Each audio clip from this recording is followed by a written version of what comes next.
Okay, thank you very much again. Thank you. Well, we are coming to the next talk, which kind of focuses on imaging, of course, because it's given by Alessandro Maiocchi from Bracco, one of the leading companies in imaging, as far as I know. So, well, let's see what the advantages are here. Yeah, thank you. And the pointer. Thank you. So, thank you very much for your kind presentation, and thank you to the organizer to provide me this opportunity. And yes, today I'd like to discuss with you a little bit around the opportunities for nano-sized probes and medical imaging. This is because even if sometimes many people are attempting to translate their experience from therapeutic fields toward imaging fields without so much problem, in reality we have a lot of differences into the meaning of or the usage of contrast of nano-sized system for contrast agents instead of therapeutic systems. So this is more or less the outline of my presentation. So just some words about the medical needs today in the medical imaging fields, how we use contrast agents, and how molecular imaging and nano-sized probes can be combined with some problems related to transport mechanism and how this can affect the diagnostic value of the systems that we are designing, and some elimination issue and conclusions.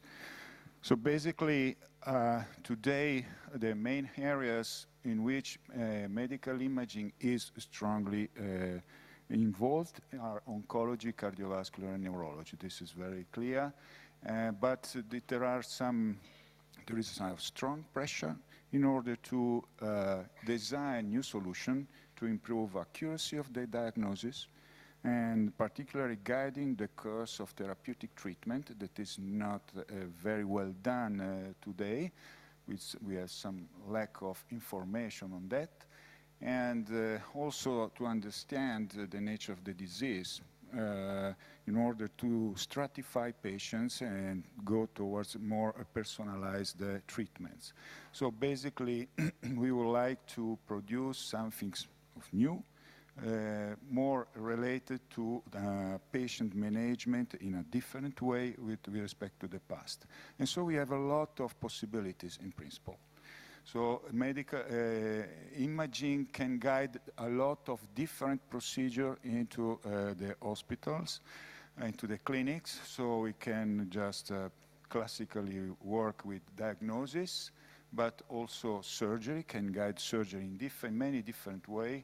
We can look at imaging for guiding biopsy, or also therapy in looking at the effect of the therapy during the treatment. But again, more recently, how we can measure in some way the drug delivery, so the bioavailability of the drug into the interesting tissues, particularly attempting to measure something, some biomarkers from the point of view of imaging. So the contrast agents basically are just systems, molecules, or whatever, that make one very important thing. At a certain time, there is an imbalance of their distribution between the target organ or target tissue and the surrounding tissues. This is the most important things that must be obtained because the imaging is based on contrast, only this one. So it's important to generate the conditions from the pharmacokinetic point of view, of course, in order to generate this time frame windows in order to visualize some abnormalities into the tissues. And in this context, clearly a new imaging probe should provide something more, and particularly should provide accurate and reproducible signal in tissue. This is very important. The accurate and reproducible is not very simple to do. We need more information about the likelihood of patient reaction under drug regimen, should be very specific for the therapeutic treatment, and particularly should demonstrate their clinical utility. So it's not enough to visualize some tissues in a different way. It should be better than what we are already done. Otherwise, there is no meaning in the development of these products. Looking to some possibilities in this direction, it has been identified the concept of molecular imaging. So the idea to make a sort of histological analysis that has not been done in vitro or ex vivo, but in vivo. And this is a paradigm that has been followed for many years until today, with some different results. We have a lot of possible ways to perform this molecular imaging approaches. So there are 4 of them. I don't want to enter so much, but you know very well them. But one of the problems that we have in general is that for the receptors, or what we want to target into the tissue when these are molecules overexpressed, are not at so very high concentration. So the concentrations more or less is in the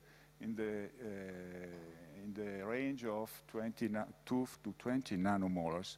And this is a strong limitation, because not all imaging modalities have the right sensitivity in order to visualize this kind of concentrations.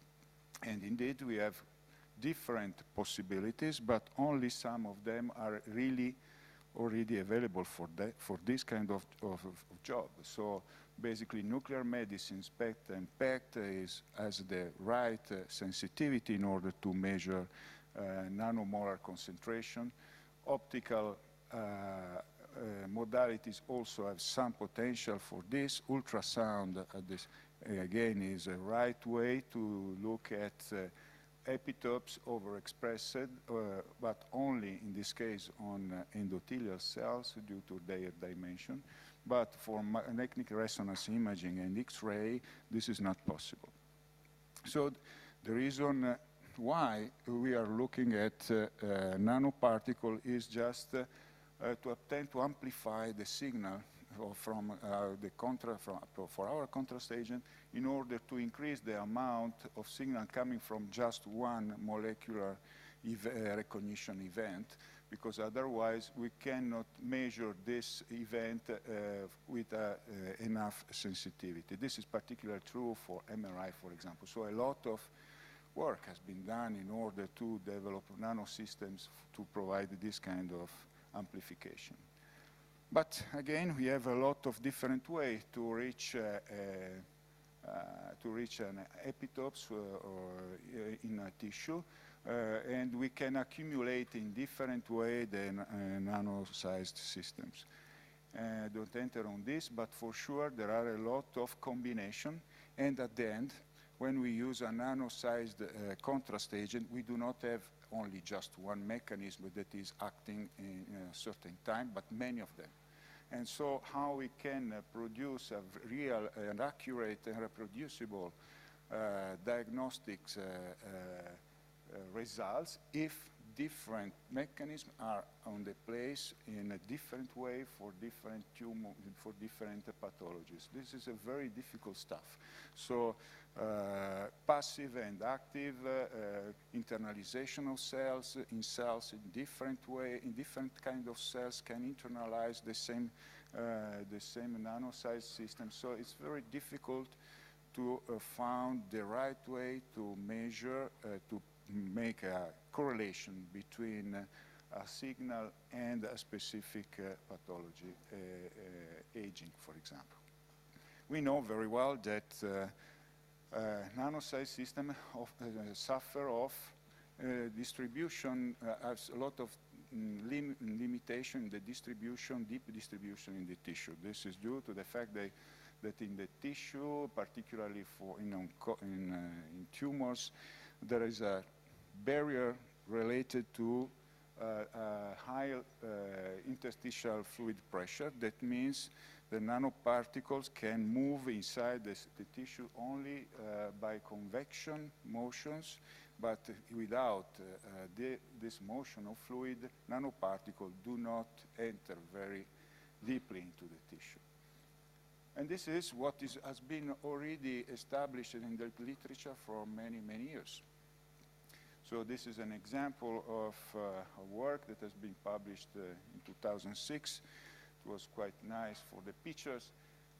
So here are several macromolecular disk strains from different size, 3 kilodalton to 2 megadalton.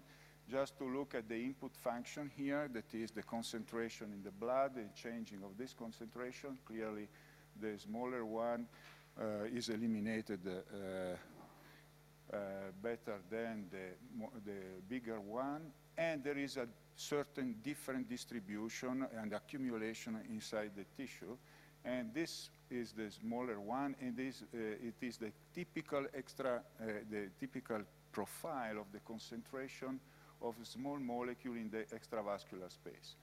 This is very common also for the current contrast agent into the market. So we have a very short time frame in order to perform the analysis of the diagnosis, while if we move towards bigger system, the maximum of the concentration into the tissue is for longer time.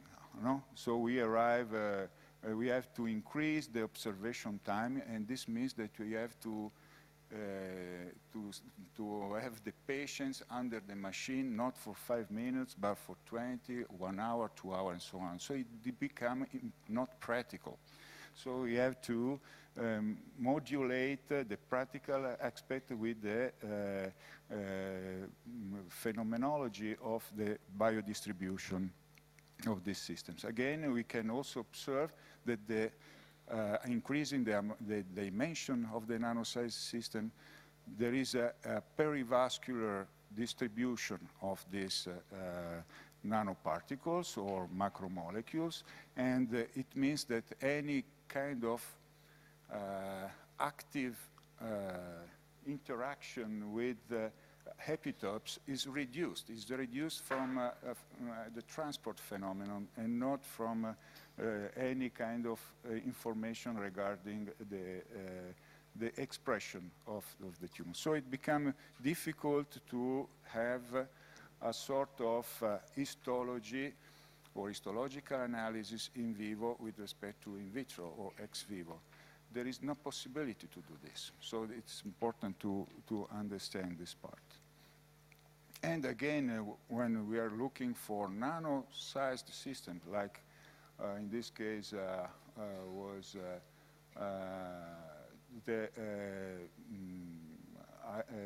some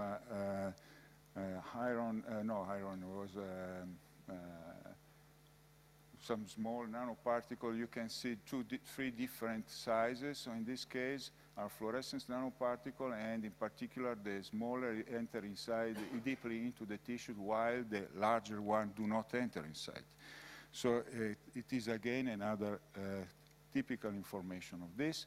We have worked a lot on systems like solid lipid nanoparticles with different characterization and with different ligands on the surface, very well characterized in terms of their efficiency.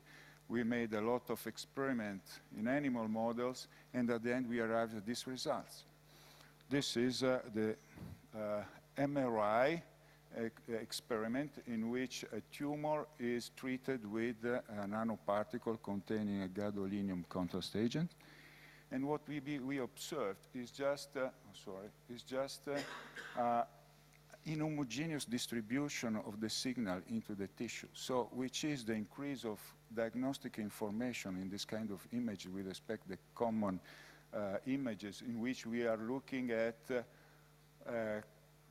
very high bright areas into the tumor.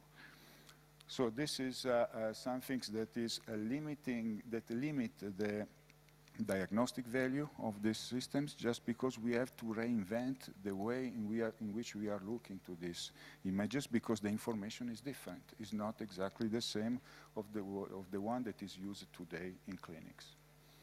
Even if, of course, we can observe or we can demonstrate that adding a ligand to a surface of a nanoparticle, we can increase the amount of signal coming from this second kind of nanosized system, the blue bar, for example, instead of the yellow one. This is very nice, but which is the diagnostic meaning for that? How we can change the decision-making for the patient just looking at a different amount of signal in a different distribution.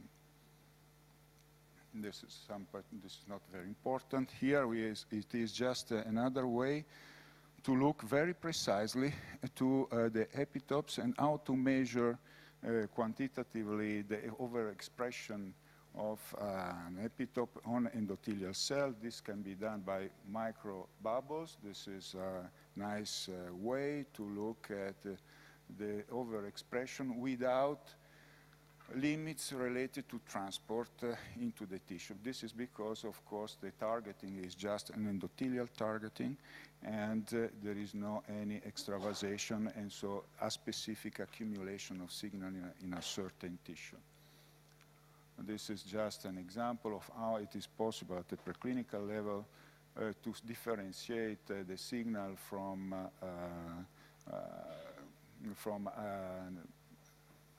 a system with or without a ligand. At the end, just a few words about elimination. Many systems are designed based on metals, and there is some problems also related to accumulation of metals in organs for safety reasons. This is an example of the accumulation, of gadolinium into the liver, just using a nanoparticle containing the gadolinium, and we can see here that the gadolinium can stay into the liver for more than 1 month into the mouse. So clearly, the gadolinium, as many other metals, is toxic, and so we cannot think at system having metals like this for a long time. So what we can do in any case is to modify, in particularly for these systems, the nature of the chelating moieties that entrap the gadolinium at the surface of nanoparticle, and modify this structure. We can observe a different accumulation of the gadolinium into the liver, arriving at the end to optimize the elimination too. So elimination is something that should be always taken into account, and in conclusion, when we talk about new nanosized system, we have to take care on three different features. The first one is the sensitivity of the modality. That is very important. So the sensitivity is partially related to the kind of modality, the nature of modality, but also on the nature of the contrast agent used.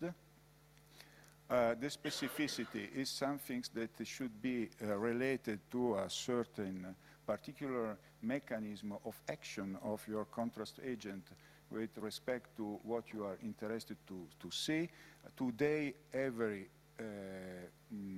the most part of the contrast agent application are specific also for PET using FDG, that is relatively aspecific.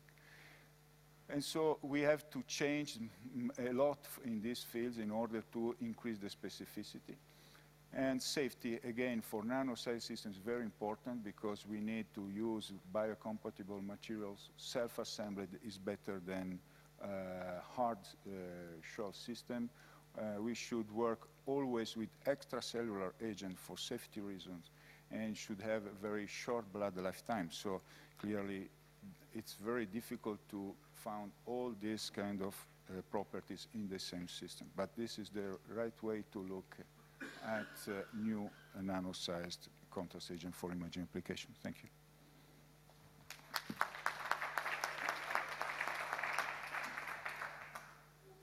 Thank you very much. Questions? Okay. Okay.